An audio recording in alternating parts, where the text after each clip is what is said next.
আসসালামু আলাইকুম। ধনবাড়ী সংবাদে সবাইকে স্বাগতম।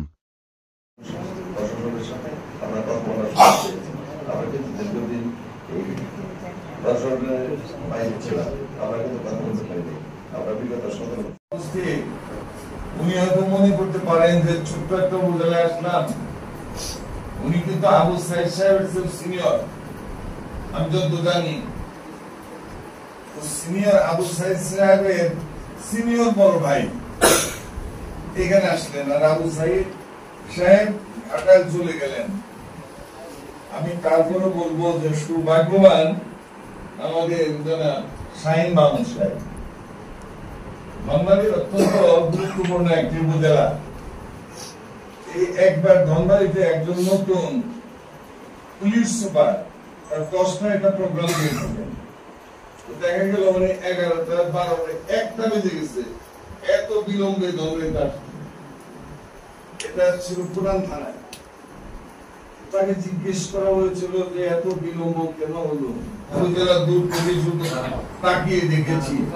এখন তো আমাদেরকে দাওয়াত দেওয়া হয়, আমরা আসি। আমি বলবো যে উনি আমাদেরকে যেন স্মরণ করেন, উনি যেন আমাদেরকে আগের মতো 17 বছরের মতো ভুলে না যান। সাংবাদিক বৃন্দ যারা আছেন এবং এখানে অনেকে আছেন, ব্যবসায়ী আছেন, আরো যারা আছেন সবাইকে ধন্যবাদ জানাচ্ছি। আমার কাছে এটা খুবই ভালো লাগার বিষয় যে টাঙ্গাইল জেলা আমার কাছে নতুন হলো। টাঙ্গাইল আসলে কিছুটা, যেহেতু টাঙ্গাইলের উত্তর অংশ, এটা কিছুটা ময়মনসিংহ ভাতের বলা যায়, তাই না, যেটা একটু পাশে। আমার কিন্তু চাকরি জীবনে শুরুই হয়েছে ময়মনসিংহে, এবং আমার বাবারও চাকরি শুরু হয়েছিল ময়মনসিংহ। তো এটা আসলে বৃহত্তর, যদি আমরা বলি বৃহত্তর ময়মনসিংহ না টাঙ্গাইল, তারপরও ওই পাশে থাকলে যেটা হয় যে কিছুটা তো সাংস্কৃতিক একটা অদল বদল হয়। তো সেই হিসাবে এটা খুবই কাছাকাছি, ভালো লাগার জায়গা এটা। ইউনো হিসাবে যেহেতু যোগদান করেছি, আল্লাহ তাআলা আমার রিজিক এখানে রেখেছেন। তো আমাদের সরকারি চাকরি যেটা বিষয় সেটা হচ্ছে মাস শেষে আমরা একটা বেতন পাই। আমরা যখন চাকরিতে যোগদান করি আমাদের দেখা যায় 30 বছর 31 32 বছর চাকরি করি। চাকরির পরে কেউ সচিব হবে, কেউ অতিরিক্ত সচিব হবে, বা যেই যা কিছু হইলে করে, এখন তো সবাই টার্গেট থাকে, তাই না? তো ব্যক্তি টার্গেট যে জায়গাটাতে চাকরি করি সেই জায়গাটাতে যেন পরবর্তীতে পরিণত করতে গেলে মানুষ যেন আমার দিকে সম্মুখে থাকে, এটা হচ্ছে লাইফের সবথেকে বড় অ্যাচিভমেন্ট বলতে পারি।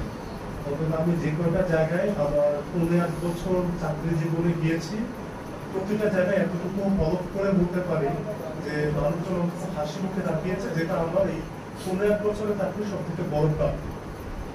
আর আমি কেমন অফিসার কেমন মানুষ সেগুলো আসলে নিজে এখন কোনো কিছু না বলাই ভালো। আমি যখন কাজ করবো, যেদিন এই জায়গা থেকে বিদায় নিয়ে যাবো, সেদিন আপনারা যেটা বলবেন সেটা হচ্ছে আমার ইনফরমেশন। তার আগ পর্যন্ত আমার ব্যক্তি আমি বা ইউনো আমি, আমার তো দুইটা সন্তান, আমি তো একটা মানুষ। কিছু বিষয় হচ্ছে আমি নিজ থেকে আপনাদের কাছে যাবো, আর কিছু বিষয় আমি যেহেতু এখানে থাকি আমি সব জায়গায় ঘুরে ফিরে দেখবো। তারপর অনেক জায়গা থাকবে যে আমার কাছে তথ্য থাকবে না, সেই তথ্যগুলো আপনারা আমাকে জাস্ট জানাবেন, বাকি কাজ আমি ইনশাআল্লাহ করবো। আপনাদের প্রয়োজনে আসলে এটা আমি কখনোই বলি না। আমারই উচিত হচ্ছে আপনার প্রয়োজনটাকে খুঁজে বের করা। সরকার আমাকে এই জন্য বেতন দিচ্ছে, সরকার আমাকে এই দায়িত্ব দিয়েছে। তারপরও যে জায়গাগুলো আমার নলেজে থাকবে না, ইনফরমেশন আমার কাছে থাকবে না, আপনারা এই তথ্যগুলো নিয়ে আমাকে সহযোগিতা করবেন। আমার দরজা ইউনো অফিসের দরজা 24/7 খোলা থাকবে। যদি কারো আপত্তির সময়